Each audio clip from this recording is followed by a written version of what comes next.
Hello and welcome to Clever Paws.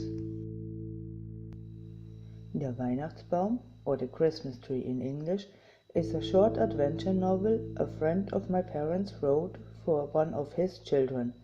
Currently it's only available on German Amazon in German. The second edition is now available for purchase. I will leave a link in the description box below to the German Amazon page. This edition is fully illustrated by myself, including the book cover and the chapter headings. In the interest of full disclosure, I will be getting a small commission for every copy sold. This is also a great way to support this channel and in return own some of my illustrations in bound form.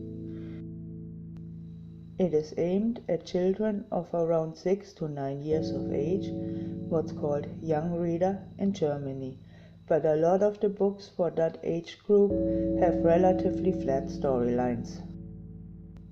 The main critique was that it does not contain enough illustrations to break up the text, which makes reading it a bit daunting. This is where I come in. My part is to create illustrations that complement the story but also help the reader to follow it along if they not yet know some of the words.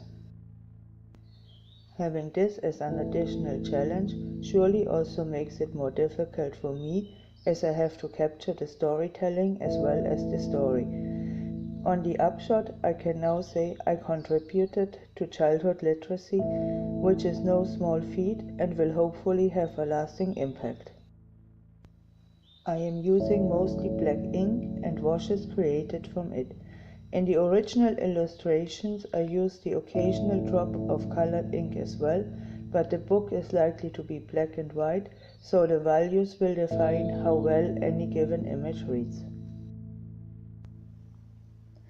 As usual, a list of all the materials used can be found in the description below. Welcome to another installment of Der Weihnachtsbaum, or the Christmas tree in English, the children's book I have been illustrating over the past couple months.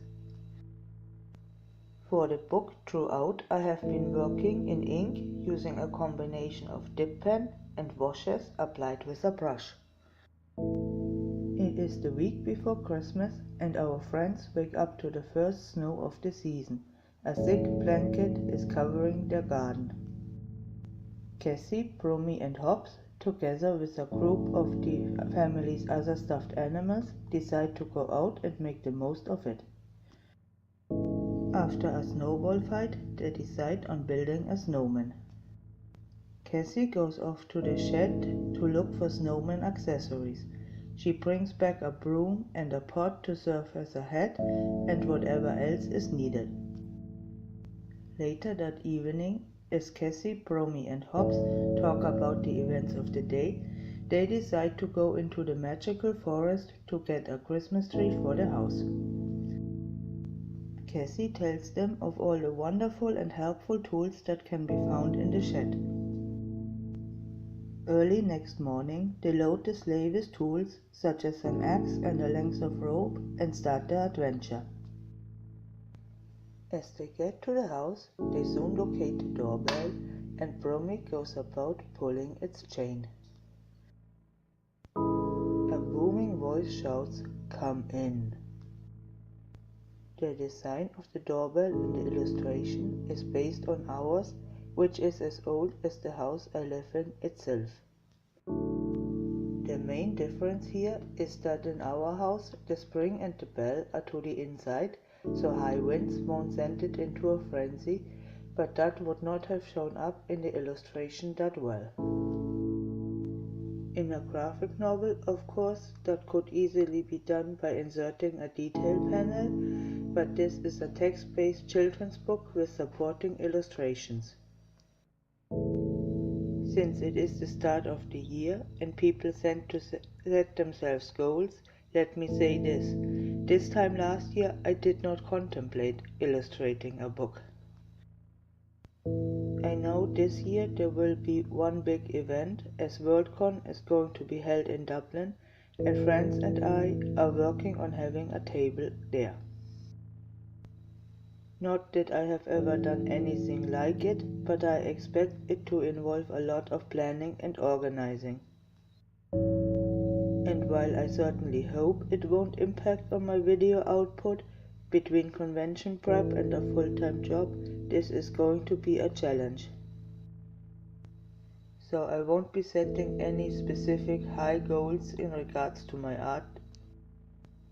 The plans I do have are 1. The Animal Artist Collective, and while I'm not a member, I like joining in.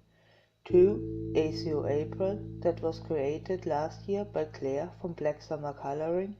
And 3. Inktober. Anything else we will see about when we get to it. Something special for the holidays for sure, but nothing planned yet.